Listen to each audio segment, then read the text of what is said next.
நமஸ்காரம். நான் நம்ம வீட்டு தாத்தா பாட்டி சாப்பாடு நிகழ்ச்சிக்கு உங்களை அன்புடன் வர வைக்கிறேங்க. என்னடா இன்னைக்கு என்ன பார்க்க போறேன்னு பாக்குறீங்களா? சும்மா செம்மையா சுருன்னு இருக்க மாதிரி ஒரு ரெசிபி பார்க்கலாமா? ஆமாங்க, இன்னைக்கு நம்ம பார்க்க போறது பூண்டு ஊறுகாங்க. இது பார்த்தீங்கன்னா இது வந்து கடையில் உங்களுக்கு கிடைக்கும். நாட்டு பூண்டுன்னு சொல்லிட்டு உங்களுக்கு இருக்கும். இது வந்து இந்த மாதிரி இருக்கும். இது வந்து மலை பூண்டு. ரெண்டில் பார்த்தீங்கன்னா இந்த பூண்டு தான் உங்களுக்கு வாசனையாக இருக்கும். இந்த பூண்டை எடுத்து நான் இன்னைக்கு உரிச்சு வச்சுருக்கேன். உரிச்சு பொடி பொடியாக நறுக்கி வச்சுருக்கேன். ஒரு பேன் எடுத்துக்கோங்க.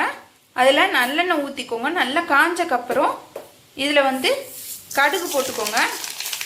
ஒரு ஸ்பூன் கடுகு, ஒரு ஸ்பூன் வெந்தயம், அதுக்கப்புறம் நம்ம நறுக்கி வச்சுருக்க பூண்டை போட்டுக்கலாம். இதுக்கு மேலே ஒரு 1/4 டீஸ்பூன் மஞ்சத்தூள் போட்டுக்கோங்க.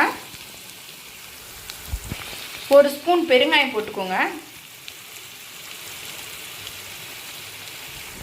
இதுக்கு தேவையான அளவுக்கு உப்பு போட்டுருங்க. தேவையான உப்பு போட்டு இது ஒரு வதக்கிக்கலாம்.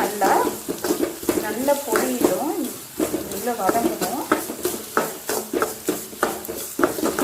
நல்லா ஒன்று செய்கிற மாதிரி கலரிட்டு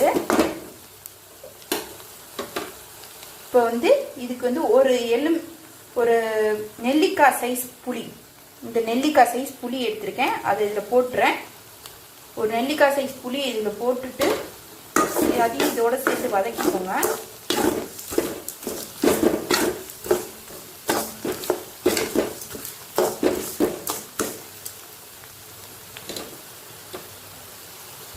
ஒரு வதங்கினதுக்கு அப்புறம் இதுலேருந்து இதை எடுத்துக்கோங்க. ஒரு கையை எடுத்துருங்க.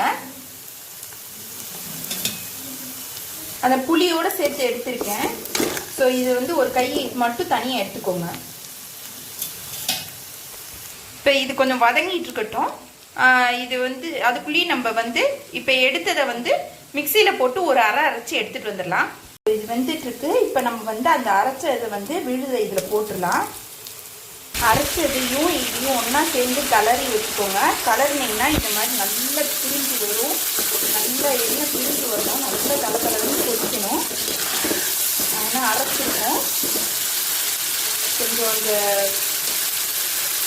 புளியோட பச்சை வாடை லைட்டாக போகணும்.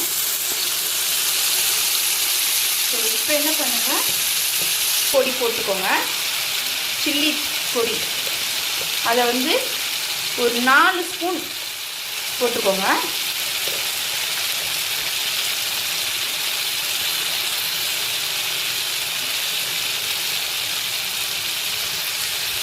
நாலுலேருந்து ஒரு 5 ஸ்பூன் போட்டுக்கோங்க. உங்கள் காரத்தை பொறுத்து. நிறைய காரம் வேணும்னா நீங்கள் வந்து கூடவே காரம் போட்டுக்கோங்க. இல்லை கம்மியாக வேணும்னா கம்மியாக போட்டுக்கோங்க. நல்லா அடியில் ஊற்றாமல் நல்லா கிளறி போடுங்க. வரணும். இந்த எண்ணெய் எல்லாம் இப்போ உறிஞ்சி வரணும்.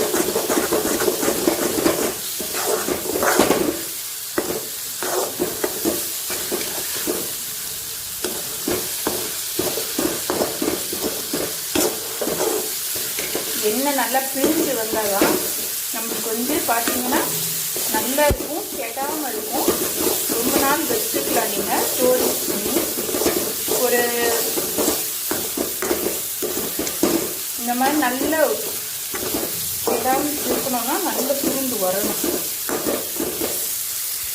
இது ஒரு மாதத்துலேருந்து 6 மாதம் கூட நீங்கள் வச்சுக்கலாம். நல்லா ஸ்டோரேஜ் பண்ணி ஃப்ரிட்ஜில் போட்டு வச்சா கூட. ஆனால் நம்மளுக்கு சீக்கிரமாகவே தீர்ந்து போயிடும். ஏன்னா இது வந்து எப்படியும் வந்து வீட்டில் எல்லாரும் இது பூண்டு ஊறுகான்னு நீங்கள் வச்சிங்கன்னு வச்சுக்கோங்க, எல்லாருக்குமே பிடிக்கும். இது தோசை, இட்லி, சப்பாத்தி, ஏன் தயிர் சாதத்துக்கு நடுவில் இது வச்சு சாப்பிடும்போது அப்படியே இருக்கும் பாருங்கள். தேவாமிர்த மாதிரி இருக்கும். ஸோ இந்த மாதிரி வச்சு கொடுத்து பாருங்க, செம்மையாக சாப்பிடுவாங்க. ஒரு தயிர் சாதமும் இந்த ஊறுகாவும் இருந்தால் போதும், வேறு எதுவுமே வேணாம்.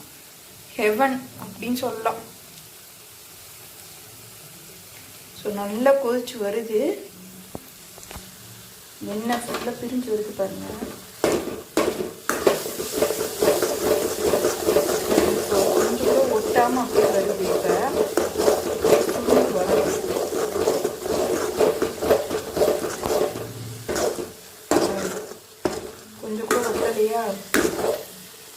ஒட்டாமல் வருதுங்களா? ஸோ நல்லா பிரிஞ்சு எண்ணெயெல்லாம் வந்துருச்சு. ஸோ இப்போ என்ன பண்ணுங்க, அடுப்பை அணைச்சிடலாம். நம்மளோட பூண்டு ஊறுகாய் ரெடி ஆயிடுச்சுங்க. வாங்க சாப்பிடலாம். சும்மா செம்மையா இருக்கும். இந்த மாதிரி செஞ்சு கொடுத்து பாருங்க, செம்ம டேஸ்டா இருக்கும். சரிங்களா? ஸோ இதே மாதிரி ஒரு ரெசிபி சும்மா செம்ம சுருன்னு இருக்க மாதிரி ரெசிபி வேணும்னு நினைச்சீங்கன்னா நம்ம என்ன பண்ணணும், நம்ம வீட்டு தாத்தா பாட்டி சாப்பாடு நிகழ்ச்சியை நீங்க மறக்காம சப்ஸ்கிரைப் பண்ணுங்க, லைக் பண்ணுங்க, ஷேர் பண்ணுங்க அண்ட் கமெண்ட் செக்ஷன்ல நெக்ஸ்ட் என்ன வீடியோ வேணும்னு எனக்கு சொல்லி கமெண்ட் பண்ணுங்க. நான் உங்களோட நெக்ஸ்ட் வீடியோவில் சந்திக்கிறேன். பாய்.